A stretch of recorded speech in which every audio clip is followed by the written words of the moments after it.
O Justiça para Todos de hoje vai falar sobre a lavagem de dinheiro no Brasil. Ela é praticada para esconder a origem ilícita de recursos ou bens patrimoniais. Você vai ver quem são os protagonistas desses crimes e o trabalho da polícia e da justiça para desarticular os esquemas montados pelos criminosos. E vai ver também como a lavagem de dinheiro pode prejudicar toda uma comunidade. Por que você deve denunciar esse tipo de crime? O Justiça para Todos está no ar.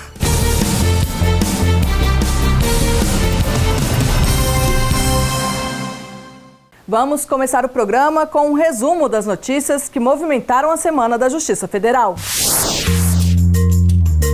Magistrados federais participaram entre os dias 5 e 7 de junho, na cidade do Rio de Janeiro, do primeiro Fórum Nacional de Concorrência e de Regulação, FONACRE. No evento promovido pela Associação dos Juízes Federais do Brasil, foram debatidos temas como as competências das agências reguladoras, ética concorrencial e apropriação de tributos como meio de se obter vantagens.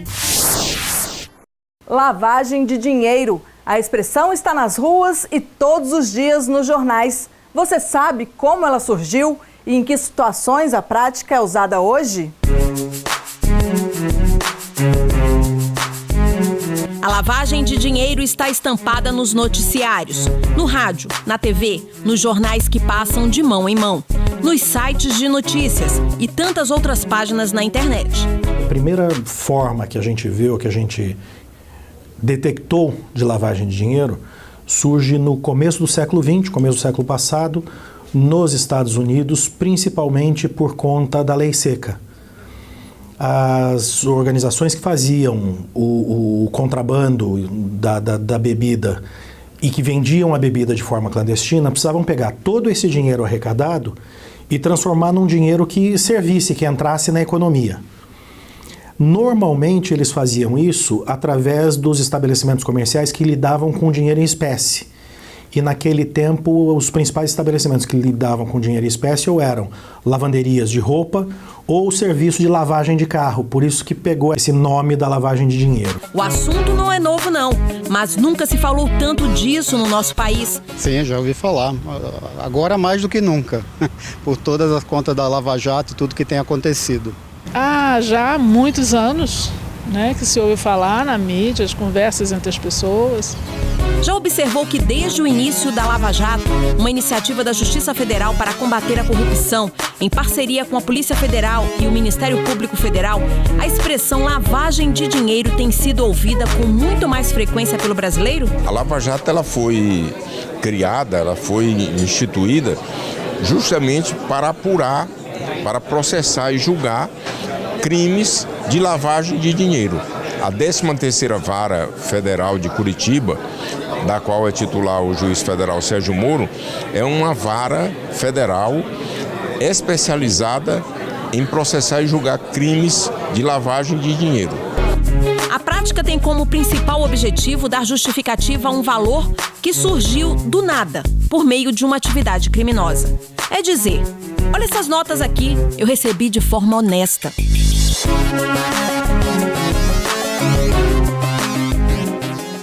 Uma falsa honestidade mascarada a partir da abertura de uma empresa de fachada, em nome de um parente ou amigo, o famoso laranja.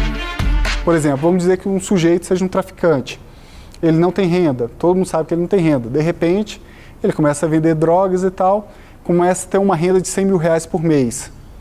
Então, assim, ele não pode simplesmente chegar e comprar um carro, comprar uma casa e tal, senão vai ficar muito óbvio que o dinheiro é oriundo do tráfico de drogas ou de alguma atividade ilícita, sem justificativo. Então, o que ele faz? Ele, digamos que ele abre uma empresa no nome da esposa e tal. A empresa não vende nada, mas a empresa serve para integrar esses recursos oriundos de atividade criminosa numa atividade legal e dar uma aparência de legalidade. Então, de repente, você tem aquela empresa que não vende nada, mas está faturando, as pessoas começam a ficar ricas e todo mundo fala que é só por causa daquilo. E, na verdade, não. Na verdade, a empresa é só uma fachada para aqueles recursos ilícitos. Tem ainda outra estratégia: ir ao banco para pedir um empréstimo. A garantia dada como pagamento é o carro, o apartamento ou qualquer outro patrimônio nascido do crime. Tem ainda aqueles que compram joias, ouro, obras de arte, tudo para camuflar a sujeira. Se você gerar o recurso e depois você fizer operações tentando esconder ou dar aparência de ilícita aquele recurso, necessariamente haverá lavagem.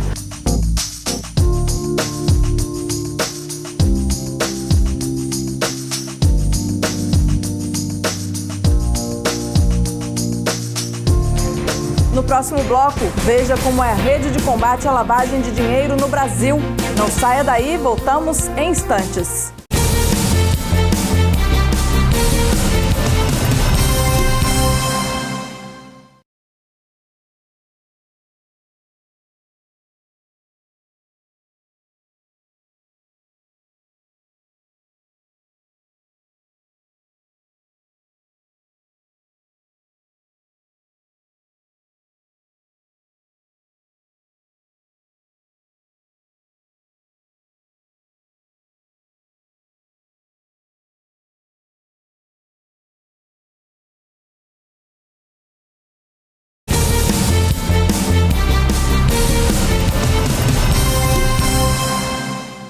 Conheça agora a rede de combate à lavagem de dinheiro no Brasil. Sabia que até você, cidadão, pode participar dos esforços para acabar com a prática desse crime?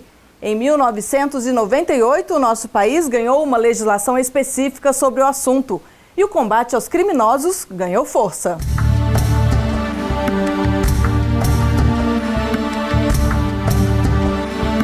Uma denúncia pode desmoronar o que parece honesto e legal.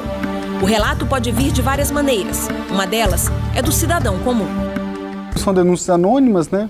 O pessoal relata assim, um acréscimo patrimonial muito alto, atividades atípicas, né? Compra de imóveis com valores muito altos ou muito baixos, muito diferente do mercado, ou então atividade de empresas que não tem uma rentabilidade, mas mesmo assim a atividade continua.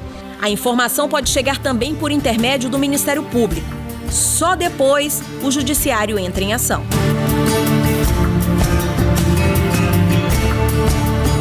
No caso da Lava Jato, o trabalho está centralizado no âmbito federal. Justiça, Ministério Público e Polícia. E qual seria a explicação para isso? Uma quadrilha que comete furtos e com isso gera dinheiro.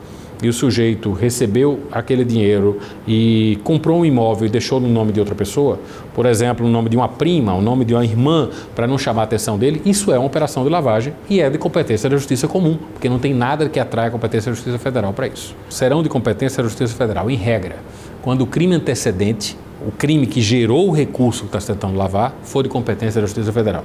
Atrai desde logo para a Justiça Federal. Ou quando houver na lavagem, algum crime conexo, que seja de competência da Justiça Federal. Por exemplo, um crime financeiro, uma evasão de divisas. Um terceiro caso é se a lavagem se iniciou ou, de alguma forma, teve parte dela executada no exterior. Vamos aqui focar nessa segunda situação, em que a Justiça Federal atua. O processo de apuração perante um juiz do crime de lavagem segue igual aos demais processos na Justiça.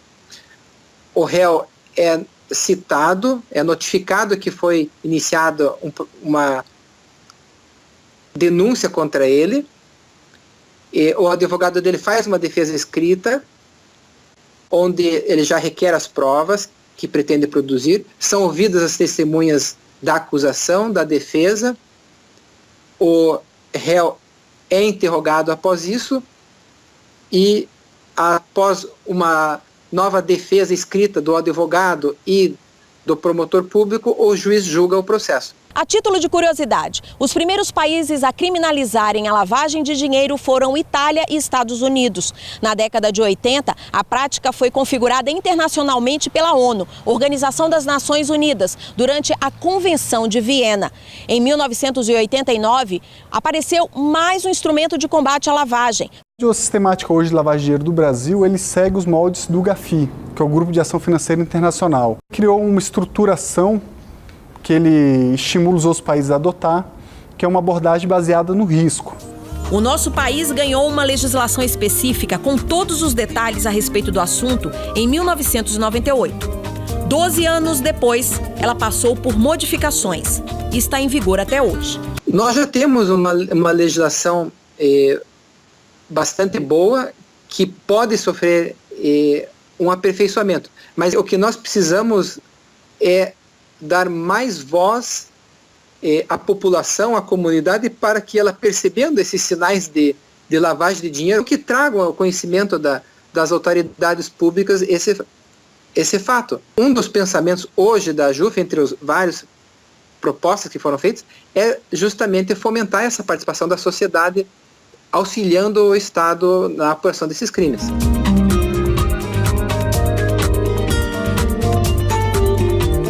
Corrupção e lavagem de dinheiro, sim, elas estão ligadas, né, uma à outra. Eu diria que são irmãos siameses, as gêmeos siameses que andam junto, né? Elas estão associados, né? Acho que, assim, não necessariamente vai ter lavagem de dinheiro na corrupção, mas, né, com certeza com lavagem de dinheiro tem corrupção no meio. Em boa parte dos casos, elas caminham juntas. Veja o que tem mostrado a Lava Jato, por exemplo. De acordo com as investigações, as duas coisas estão bem visíveis. Trata-se de um esquema envolvendo a troca de vantagens entre agentes públicos e empresas, desvio de verba pública, Caixa 2 e inúmeras estratégias para demonstrar que tudo foi feito dentro da lei. O crime de corrupção é um crime que é cometido especificamente pelos funcionários públicos.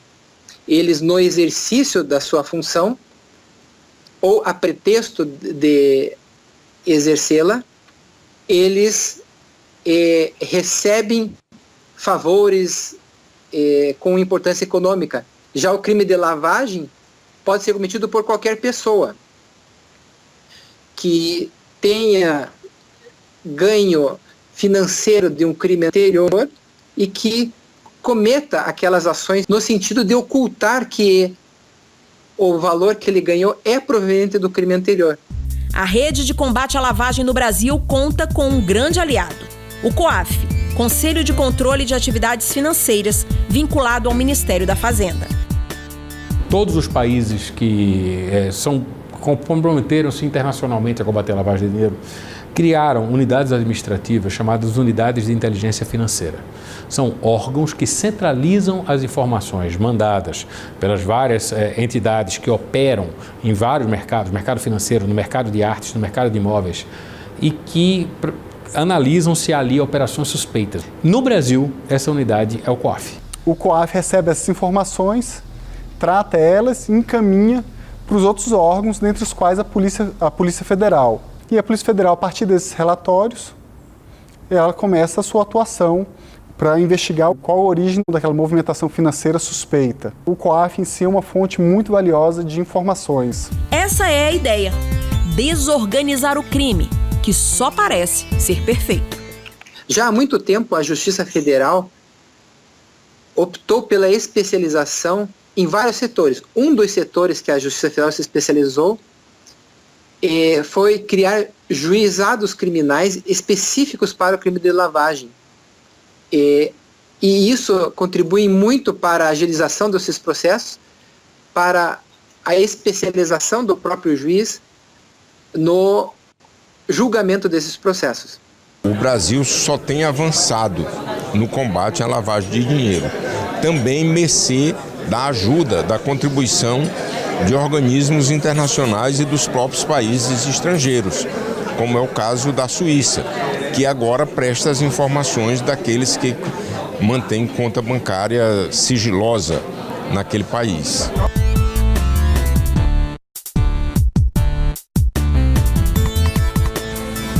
Depois do intervalo, as marcas deixadas pela lavagem de dinheiro na sociedade. O Justiça para Todos volta já.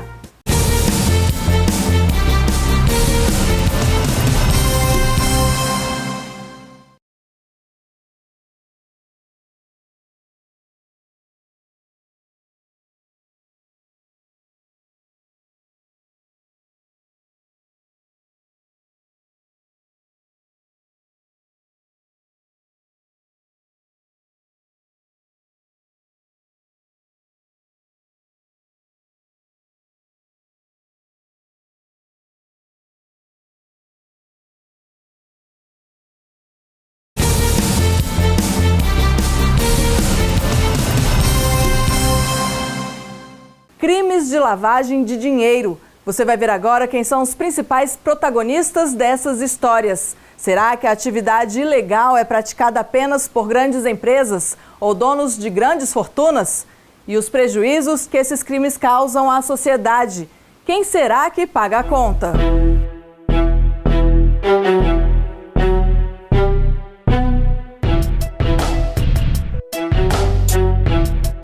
Pessoas públicas e poderosas, grandes empresas, donos de fortunas.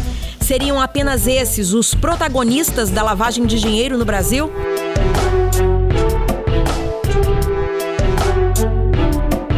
Não, o cidadão anônimo, comum, também pode estar envolvido, sim. Imagine, por exemplo, uma pessoa que compra um carro com dinheiro do tráfico. O bem foi colocado no nome de um parente para não levantar suspeita. Esse familiar que se ofereceu ou não para ajudar também pode responder por isso. Mas o maior volume de recursos lavados no Brasil vem realmente de esquemas que envolvem grandes transações e mexem na administração pública. Em termos de volume, em termos de chamar a atenção das grandes quadrilhas, em termos do perfil que no Brasil, do criminoso que provoca mais problemas de lavagem no Brasil, que é o criminoso de colarinho branco. Mas isso não significa que você não tenha grande número de criminosos comuns, digamos, de pessoas que praticaram furto, de pessoas que praticaram estelionatos em massa, que não possam praticar lavagem. Em número, talvez até ele seja significativo. Em volume de dinheiro, tá? Em perfil a ser estudado e a ser combatido no Brasil, essas grandes operações vinculadas a crimes contra o Estado são um perfil mais encontradiço no Brasil de lavagem. Um crime contra o Estado, mas que ultrapassa fronteiras. O que começa no Brasil muitas vezes vai parar em outros países considerados paraísos fiscais. Nesses locais, há contas secretas, ideais para o criminoso que deseja esconder o dinheiro ilegal da fiscalização.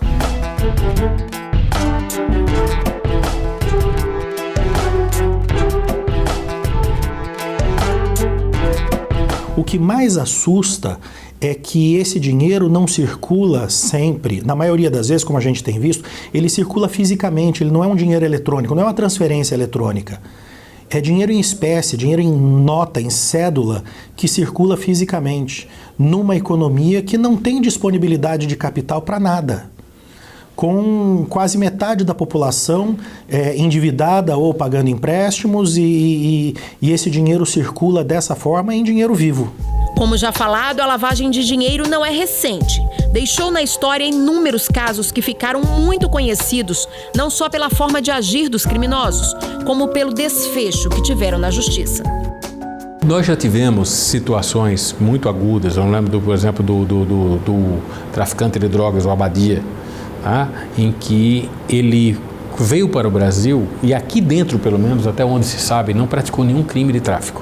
Ele fugiu lá do pessoal do seu cartel, que havia guerra, e trouxe uma quantidade enorme de dinheiro aqui e gerou aqui a lavagem. E em cima disso, houve um processo que o condenou fortemente e ele acabou extraditado depois para os Estados Unidos. Estaria na hora de rever nossa legislação? Ou ela seria hoje adequada e suficiente ao cenário atual? A nossa lei de lavagem, depois da última modificação que foi feita em 2013, hoje é uma lei mais moderna, é uma lei que não trabalha mais com aquela questão do rol de crimes antecedentes, tá? Então ela está mais equiparada com o padrão internacional. Não creio que o problema nosso seja da legislação própria de lavagem.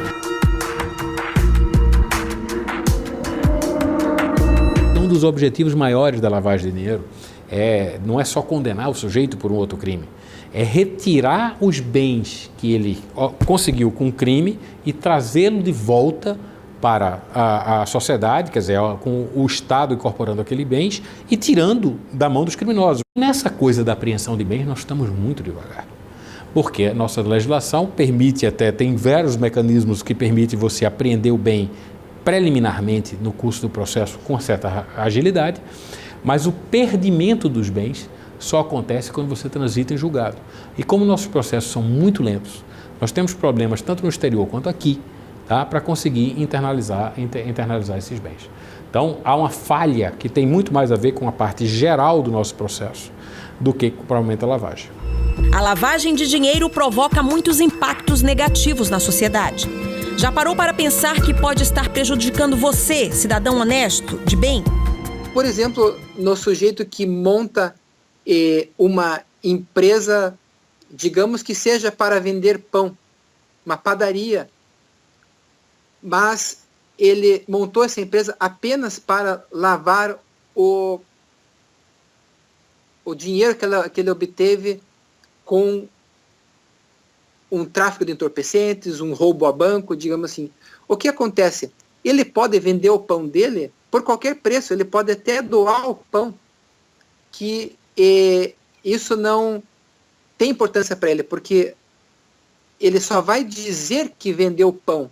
Ele não pretende realmente operar essa padaria. Isso faz com que, naquela comunidade, um comerciante que esteja estabelecido, que depende da sua pequena padaria para a subsistência da sua família, ele jamais vai poder se instalar lá, porque ele tem uma concorrência falsa. Quando alguém começa a lavar dinheiro através de uma atividade, ela prejudica toda a concorrência em volta e isso acaba gerando prejuízos à geração de empregos lícitos, à sobrevivência de muitas pessoas. Esse é um dos efeitos. À medida que o tempo passa, as leis são aprimoradas e melhor aplicadas. Os instrumentos de fiscalização e controle ganham sofisticação. As instituições se modernizam e agem com maior eficiência. A Lava Jato é uma prova disso. A só especialização das varas para o julgamento de crime de lavagem de dinheiro já foi uma iniciativa importantíssima, porque além de especializar a vara, ou seja, a unidade do judiciário, ela também especializa o juiz, especializa também os servidores. Então isso é uma contribuição valiosíssima para o enfrentamento deste crime. E em especial a Operação Lava Jato, nós também devemos levar em consideração que hoje o juiz federal Sérgio Moro ele está destinado exclusivamente ao julgamento dessas ações decorrentes dessa operação. É um trabalho de ajuda mútua, uma parceria que dispensa a força, investe na inteligência para acelerar a investigação, prender os verdadeiros culpados, aplicar a penalidade prevista em lei e mostrar que a complexidade do crime não assusta e nem inibe. Alguns pontos que poderiam ser destacados em relação ao crime de lavagem é que, primeiro, ele tem uma pena de 3 a 10 anos e se ele é cometido mediante uma organização criminosa por várias pessoas que cooperam entre si, a pena pode chegar a mais de 13 anos. O segundo ponto que eu destacaria é que para configurar o crime de lavagem não é necessário que exista uma prova completa do crime antecedente. Por exemplo, no caso de um traficante, as autoridades tendo conhecimento que determinada pessoa tem um envolvimento com o crime, já teve, e ela tem um grande patrimônio, em nome de parentes, em nome de empresas que são compostas só para ocultar esse patrimônio, mesmo sem a prova completa do crime de tráfico, o crime de lavagem de dinheiro pode ser configurado. E se isso for configurado, ele perderá todas as vantagens obtidas com o crime. Nossa justiça é muito bem preparada. Nossos juízes são extremamente técnicos e isentos. O Ministério Público Federal aprendeu a fazer investigação. Tá? Eu acho que é importante dizer, o Estado aprendeu e o Ministério Público Federal também. Sabe hoje como elaborar provas, como conseguir chegar em resultados rápidos. Então nós estamos prontos para enfrentar os desafios onde quer que eles apareçam. O enfrentamento ao crime de lavagem de dinheiro, na verdade, é a proteção do nosso dinheiro. É a proteção do dinheiro do contribuinte, porque é esse dinheiro que está sendo desviado, é esse dinheiro que está sendo apropriado indebitamente.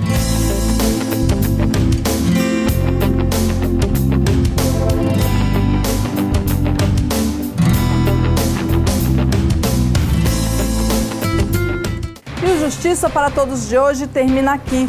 Participe do programa, envie sua sugestão para imprensa@juf.org.br. Você também pode assistir ao programa pela internet, na página da AJUF ou no canal da associação no endereço youtube.com/tvajuf. Obrigada pela sua companhia.